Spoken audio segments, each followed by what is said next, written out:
Hey, Brooke, how's Kyle doing after what happened? Is he coping? He's not down in the dumps or anything, is he? Is he eating right? Does he have enough books? You know how much he loves his reading. He's fine. Chill. It's been a week since the accident now. Of course he has a lot of free time on his hands in the hospital than he's used to. But I can assure you he's been using it wisely by grumbling and complaining to the max. I see. Well, in that case, I'm pleased. If he's still lively enough to be grumbling and complaining, there's nothing to worry about. I'll be coming to see him again in the next few days. Okay, I'll pass on the message. I think it really counts to have your mom by your bedside at times like this. He appreciates your visits a lot. Kyle appreciates me? Judging from the look on his face when I'm there, I get the feeling I'm annoying him simply by having the nerve to exist in his vicinity. Besides, he told me I'm a pain in his butt on more than one occasion. Oh, you don't believe that bluster, do you? He's just trying to look tough because he doesn't want to admit how soothed and comforted he feels by having his mommy by his bedside. He said he's always thinking of you. Well, it'd be great if that were true. You must have been pretty scared yourself, right, Brooke? This whole thing can't have been easy for you. I heard you were in the car when he crashed the car? That's right. I was in the passenger seat when it happened. Kyle's the last person I thought would ever crash the car. Even the safest drivers have accidents, and it's usually precisely because we don't think they'll happen that they do. It was his fault, and no one else was involved, right? I can't say I'm pleased about my son being laid up in a hospital bed, but on the bright side, at least no one else got hurt. He only has himself to blame. We can't turn back the clock, but at least he can learn the valuable lessons that there are to be learned there. Right, I totally agree. He said he's going to be taking a break from driving for a little while once he gets out of the hospital. How long did they say he'd be in for again? A month, right? Hopefully he has a long, hard think about his driving habits. Oh, believe me, he's already been doing some soul-searching. I don't think he's under any illusions over who was to blame. Oh yeah, I forgot. I wanted to thank you again. We really appreciate you sending the money for Kyle's hospital stay. His insurance didn't cover it, so we would have been in a really bad situation without your help. Oh, don't be silly, I'm his mother. You can hardly afford to shell out that much yourself, could you? I know you said you've been struggling lately. It was nothing, really. But it was so sudden. I think Kyle feels guilty, and he wants you to know how grateful he is. Him crashing the car into a wall like that was pretty sudden as well. Besides, it's not like he did it on purpose. He has no reason to feel guilty. Sometimes life just throws curveballs at you, and what are mothers for if not dashing to the rescue and saving the day in a rush of heroic maternal glory? Fair point. Thanks for saying that.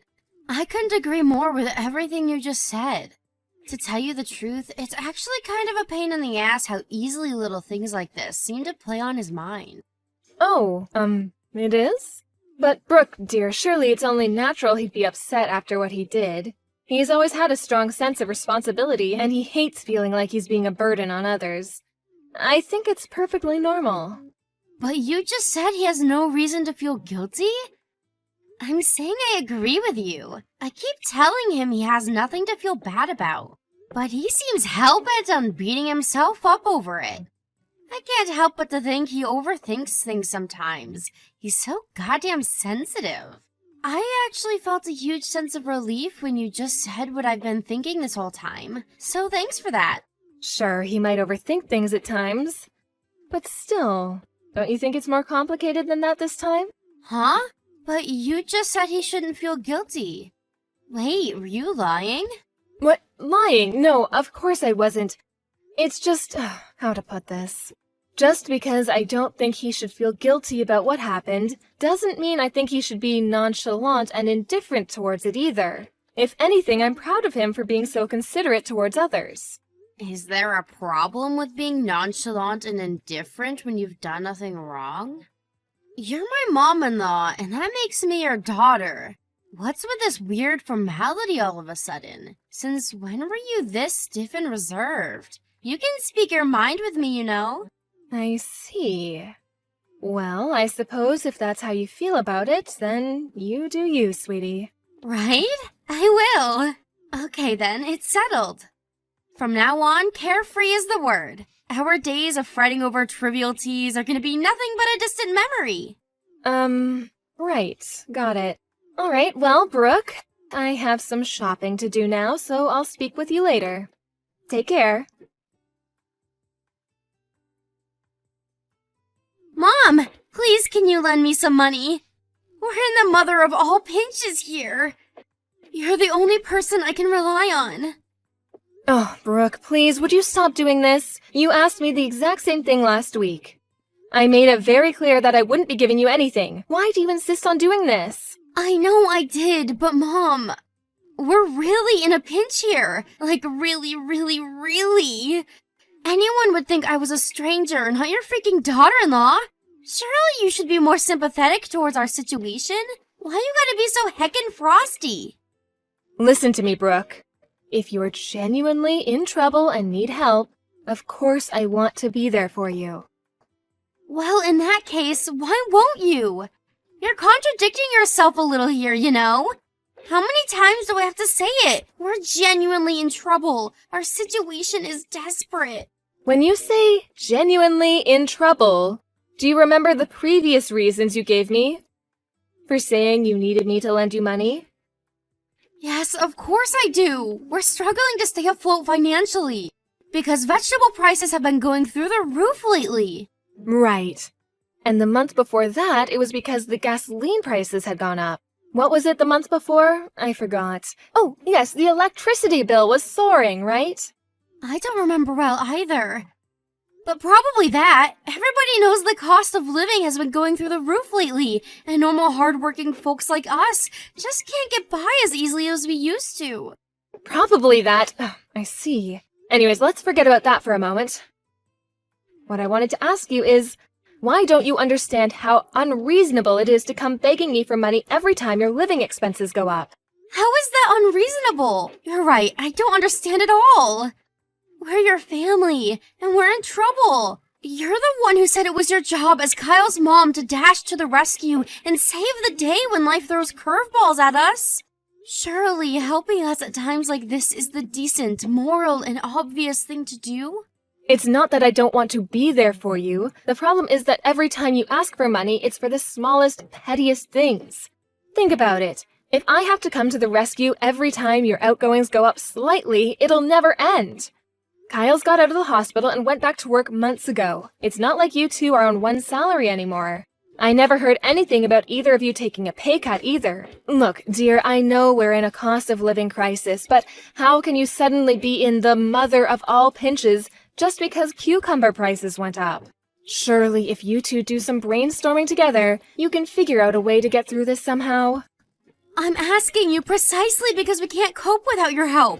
Why won't you believe me? You're horrible. You lent us money without so much as a single complaint before. What changed? I sent the money back then because my son had been in a car accident. That was an emergency. Surely you see the difference between a car crash and the things you're asking me to open my purse for every month these days? I get that. Look, I don't know exactly how much Kyle brings home every month, but you've never had any problems like this until recently, so I could ask you the same thing. What changed, Brooke? You'll be fine if you just tighten your belts a little. You know, like eating out less, canceling things like Peeps Flick subscriptions, making sure the lights are turned off, that kind of thing. This is hardly rocket science. It must be nice to have the luxury of saying all these things from a position of complete financial security. Life isn't so easy for us mere mortals, you know. Yes, that's right, I know. You're sitting on a tiny little nest egg in that savings account of yours, aren't you? I see. I take it you heard from Kyle? He'd let it slip after he had a few beers the other night. I'm pretty sure he didn't mean to tell me. It's real nice to know how trusted I am in this family. Like, geez, thanks for sharing, Mom. Anyway, if you have so much money, what's the issue with lending us a few cents here and there to help us get by when times are tough? Why does it have to turn into this big drama? Just quit complaining and hand over your bank card already. You do know that my savings and your household finances are completely unrelated, don't you? Just because I have money does not mean I'm obliged to give it to you. What kind of logic is that? Besides, if you're really in as much trouble as you say you are, why are you the only one who ever comes begging to me like this? If times are so tough, why haven't I heard so much as a word out of Kyle? Duh, isn't it obvious? He's way too proud to admit we're struggling. How's he supposed to feel like the man of the house if he has to beg his mommy for pocket money? In that case, you won't have any problem with me confirming all this with him directly, will you? You know that your finances are in such dire straits that you have to beg your mother-in-law for money several times a month? Oh, come on. There's no need to do that, and you know it. That's just mean-spirited. Think about how it would make your son feel. The bottom line here is that you need to learn to overcome life's challenges by yourselves. If you rely on others at the first sign of trouble, not only will you have no problem-solving ability of your own, but you'll be finished as soon as the support dries up. I have absolute faith in you both to get through this and to become stronger people for it. If you accept and understand all of the above, and you still say you're in desperate trouble, I'll be here for you. But just because we're not at risk of being homeless this week doesn't mean we're not in trouble. Do we have to be on death's door before you start caring about us? You know, all of this time you spend asking me for money could be spent figuring out how to improve your situation. Less talk, more action. First, do what you can. If after that you tell me you're still hopelessly in trouble, I'll consider helping you after discussing things with Kyle. Fine, I understand. Sorry for being so persistent. Don't worry about it. I'm grateful for your understanding. I understand things aren't easy for you right now, but you can't go through life relying on others all of the time. If you did, you really would end up in the mother of all pinches when no one was there to save you. Hey, Mom, guess what? I've been doing some thinking. Brooke? What's this all of a sudden? Have you had some kind of religious epiphany? What have you been thinking about? Remember how you scolded me before for asking for money? Well, you gave me pause for thought, and I've pondered long and hard on the matter. So anyway, I'll get right to it. I have a suggestion. Hear me out. I hardly scolded you, dear. But it is important to consider other people's feelings and opinions, especially when they differ from your own, and the ability to do so is a sign of real maturity. The fact that you took the time to seriously think about what I said makes me very happy. Cool, thanks for saying so. Okay, well, I'm ready for it. The suspense is killing me. What's your suggestion? So, you have a lot of savings, right? But you told me it was no good for me and Kyle to rely on your money unless in case of emergency, right? That's right. We might be family, but that doesn't mean we shouldn't have boundaries, and relying on others all the time isn't good for anyone. On the other hand, it seems like such a waste for you to keep all that money to yourself without putting it to good use. Excuse me? Forgive me, Brooke. Maybe I'm misunderstanding you here, but by any chance has the subject changed? Nope, we're still on the topic. Just bear with me. I'm building up. Where was I? Oh yeah, you said it yourself.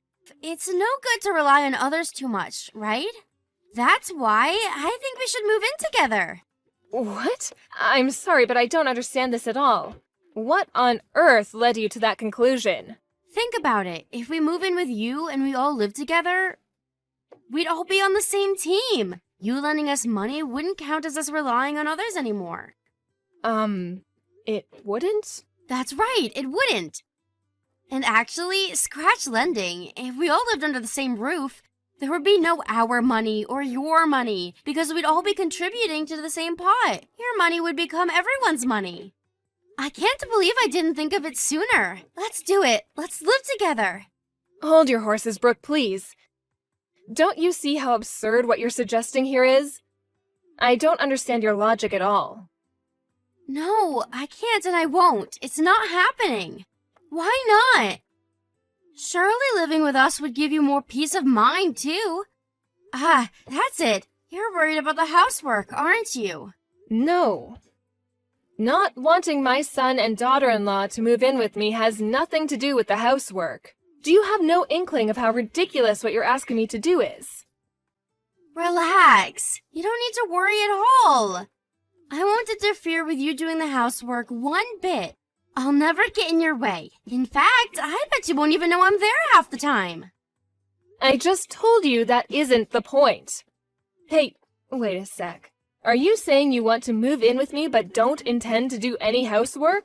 I am, but trust me, this makes sense. Think about it. Me and Kyle have only been married for a year, right? Which means I'm still learning the ropes as a housewife. There's still a lot of stuff I'm not sure about, and a lot of things that don't come naturally to me yet. You, on the other hand, are a veteran with decades of experience. Not only would it be rude of me to assume I could do even half as good a job as someone as skillful as you, but it'd also be way more efficient if you did it all for us. Oh, good grief. All right, you listen to me, Brooke, and I'm aware of how rude this will sound, but I just don't care anymore.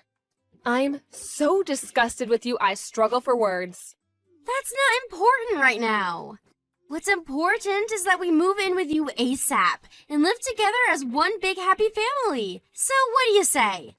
We'll handle stuff like having our things sent over on our end. You moved house last month, right? I don't know your new address yet. Could you tell me it? This conversation is pointless. There's no getting through to you. I take it Kyle is aware of this little scheme of yours? I'll discuss the matter with him directly. What are you talking about? Kyle doesn't know anything about this. Wait, what? Are you being serious? You're talking about moving house and your husband doesn't know? Yep, that's right. To tell you the truth, the idea only just came to me and I got excited. I just had to pitch the idea to you straight away. But relax, it's fine. I'm certain Kyle's gonna be on board with it. He's smart after all. Wow, Brooke, wow. Were you always like this? I don't even know how to respond. But I do know one thing. How arrogantly and selfishly you're behaving right now only strengthens my resolve not to let you move in with me. It is not happening. What the hell? Your daughter-in-law's telling you she wants to move in with you here. Anyone else would be pleased. I'm not so sure about that. Anyway, there's no point in carrying on this conversation if Kyle doesn't know about what you're doing. I'm going to go speak with him directly. I have nothing more to say to you. God, you're so freaking annoying. How could you be so ungrateful? I'm doing this out of the goodness of my heart. Do you know how dangerous it is for an old hag like you to live all on her own? We're moving in with you, so hurry up and tell me your address. Oh, today has been an unusual one. Who would have thought it's possible to be this disgusted with a single person so many times in one day? It's actually impressive. Stop talking nonsense and accept my very kind offer already. You think I've got all day to be wasting on this stupid conversation? Some of us have jobs to work and finances to worry about, you know. Calm down, Brooke. Deep breaths. In, out. You came at me like such a whirlwind I didn't get a chance to tell you this. But I already live with someone, so unfortunately, I'm not going to be able to take you up on your offer. You're better off just forgetting the whole thing. Huh? You're already living with someone? You never told me that. Who is it? Since when? Why wouldn't you tell me something so important? Isn't it obvious? Who would I live with other than my family? My second son and his wife, of course. You're right about me moving house last month, but it wasn't to be on my own. I moved in with the two of them. I wasn't lying when I said you couldn't move in with me, you know. What you're suggesting is literally impossible. What the? No! How dare you be so selfish! Do you have any idea how much trouble this puts me and Kyle in? We need your savings! Undo it! Get out of their house and move in with us! You can't be serious. I know you know that's not going to happen. I knew that was what you were after all along, by the way, but it's at least nice to hear you admit it. You'd stop at nothing to get your claws into my money, would you? As long as I know that behind every word that comes out of your mouth lies nothing but an insatiable desire for my money, I have no reason to talk to you. Not now, not next week, not ever. If that upsets you, I suggest you go off and cry into your pillow alone, because there's nothing you can do to change my mind. You just hold on a goddamn freaking minute! I'm not done speaking yet! I'm terribly sorry, Brooke, but I'm busy. Me, my eldest son, and his wife are all going to a hot spring resort today. Gotta go. Bye. A hot spring resort? Now? Right now of all times? You cannot be serious. Ugh! Mom! Are you there? Mom! Brooke, you came to our house yesterday, didn't you? You broke the window and let yourself in, didn't you? Huh? It'd be, really nice if you didn't make false accusations against me, you know. Thanks. I don't know anything about your house getting anything broken into. It seems like I was wrong about you, Brooke. I thought you were a little more intelligent than this. I didn't think you had it in you to be this recklessly brash and impulsive. Whatever. If we're honest, this is all your fault. You know that, right? Did you really think I was gonna let you get away with keeping the whole moving in with your son and his wife thing secret from me? If you'd have just kept your mouth shut and given me your bank card like anyone with half a brain would have done, you wouldn't be in this mess. Regret won't get you anywhere now. You dug your grave, now lie in it. I couldn't agree more. It really was careless of me to tell you I moved in with my second son. I've been a fool. Wow, you're self-aware?